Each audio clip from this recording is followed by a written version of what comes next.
The city of San Francisco tomorrow takes up whether to warn its citizens about using cell phones, not as a distraction, but as a possible way to avoid cancer. Experts say scientific studies are causing more concern about long-term cell phone use. KTVU Health and Science editor John Fowler tonight takes a look in our special report. 57-year-old Lafayette real estate broker Alan Marks suddenly had a grand mal seizure last year after 20 years of intense cell phone use. Of actually holding that thing to my head 10,000 hours. One prominent doctor went on record that Mark's cell phone use likely caused his golf ball-sized malignant brain tumor called an oligodendro glioma. We're looking upward in this MRI. It's on the right side of his brain, adjacent to where he held his cell phone. Surgeons removed as much cancer as they could, but now give him 5, maybe 8 years to live.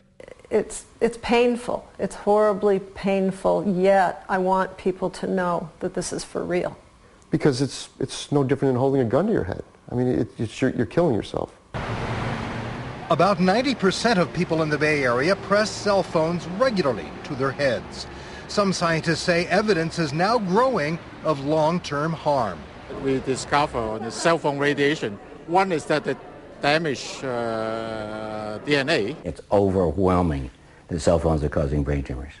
Berkeley researcher Lloyd Morgan says telecommunications industry studies are biased and flawed, that other studies suggest a cell phone cancer epidemic. There is going to be hundreds of millions of people potentially getting brain tumors caused by cell phones across this planet. The FDA and the American Cancer Society disagree, saying there's no clear proof of significant risk.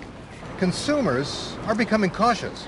These are relatively new. We don't know for sure, and there's probably a monetary incentive not to really find out. It depends how much you speak on the phone. And there are some people who speak endlessly on the phone, so who knows? I actually don't use it as much since my friend, she told me about this last year. We went to this Milpitas laboratory which tests cell phone safety in specially shielded rooms. Using a standardized plastic head, nicknamed Sam, and a special liquid that simulates brain tissue. Production cell phones are then set to full power and put up to Sam's ear. A probe measures the heating energy. The FCC currently requires only the monitoring of the heating effect. Strelo says there are at least 2 other effects, one on the human nervous system and a carcinogenic effect of radiation that are not tested. Whenever I know I'm having a longer phone conversation, I for example, use a headset. Alan Marks, by the way, still uses his cell phone, also with a headset. This is the way we use our phones. And European health officials now warn children to avoid using cell phones. The glow in this public service TV ad represents unseen radiation. And it's shocking to me that with all the good studies that are out there, and there are good studies, there are high-quality studies, that the United States government is not warning their citizens. What promises to be the best study yet is expected later this month from the World Health Organization.